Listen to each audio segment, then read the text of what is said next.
2,75,000 लोगों को नौकरी मिलेगी, 2,75,00,000, 2 करोड़, तो उसका बजट होगा 8,28,000 करोड़ रुपए। क्यों ऐसा बोलते मेरे भाई? और तुम हमारे विधायक को बोलते ये पढ़ा लिखा नहीं है।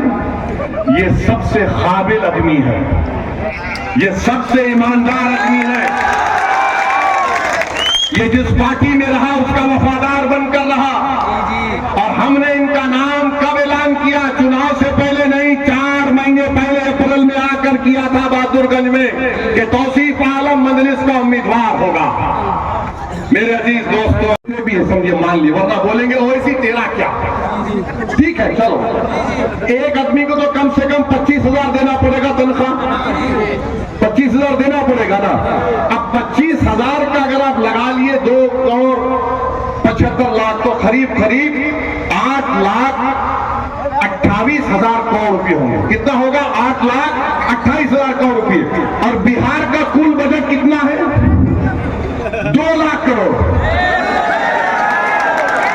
2 लाख करोड़। तो मालूम हुआ कि ये बोल रहे हैं कि मोदी फेंक सकते तो मैं उनसे आगे फेंकूंगा।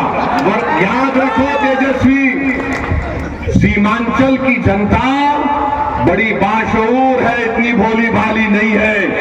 ये गरीब जरूर है मगर झूठे को और सच्चे को पहचानने वाले हैं। कर दिया, कभी इंटरनेट पर जाकर देखो, पढ़ो उसको।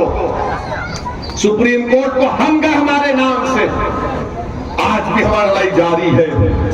मेरे अजीज दोस्तों और बुजुर्गों, बीजेपी, नीतीश कुमार ये 20 साल में बिहार को और सीमांचल को बर्बाद करके और नाइंसाफी करके यहाँ की जनता को परेशान कर रहे हैं। इनके पास कुछ नहीं है। अमित शाह के सीमांचल में बोलेंगे घुसपैठी, घुसपैठी, घुसपैठी। इलेक्शन कमीशन ने 65 लाख नाम निकाले तो सीमांचल में सिर्फ 2 घुसपैठी निकले, और वो भी अल्पसंख्यक समाज के नहीं है, 2 निकले। और बीजेपी वाले बोलते ओवैसी घुसपैठी है, ओवैसी घुसपैठियों को ला रहे हैं। सुनो, शेर चूहों का इलाज नहीं करता, गरीबों का इलाज करता। 3,000 करोड़ रुपए लेकर कोसी का जो वो नदी का एम्बैंकमेंट है उसको मजबूत किया जाएगा। कम्युनिक आजकल फोन में ऐप मालूम ना, उस ऐप के जरिए से अगर सैलाब आ रहा तो इत्तला देने का इंतजाम मजलिस करवाएगी। और फिर खरीदी का सेंटर किशनगंज और अरारिया में खुलाया जाएगा इंशाअल्लाह।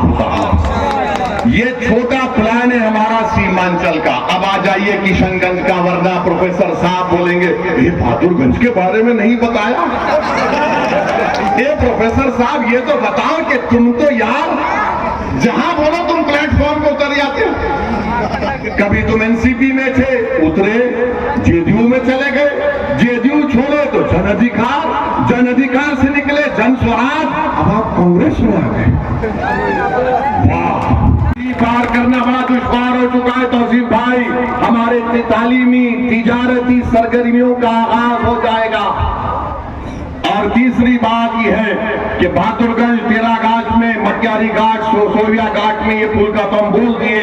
नदी के किनारों पर तौसीफ साहब पुख्ता कार्य हिफाजती बंद की तामीर का काम होना चाहिए इंशाअल्लाह। ये लड़ेंगे हम और ये काम कराएंगे। हेल्थ सेंटर बहादुरगंज और तेराघाट में डॉक्टर और दवा नहीं है, जो डॉक्टर को नौकरी है और आ नहीं रहा है, मेरे पास बहुत बड़ी दवा है, याद रखो, इसका नाम तौसीफ आलम है। आना पड़ेगा, बैठ के गरीबों का इलाज करना पड़ेगा। और हम आपको बताना ये भी चाह रहे हैं कि बीजेपी और जेडीयू क्या क्या उन्होंने नहीं किया, इसको किस तरह से नफरत को आम कर दिया। आपको ये बात समझना है कि आज लोजपा का कैंडिडेट यहां पर है।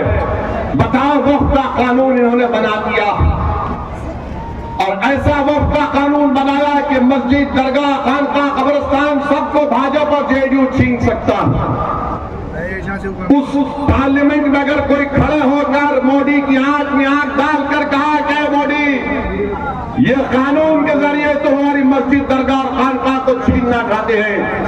हम तुम्हारे कानून को गलत मानते हैं, संविधान के खिलाफ मानते हैं। देखा उसको, और फिर हमने कमेटी बनाई गई, उस कमेटी में हमने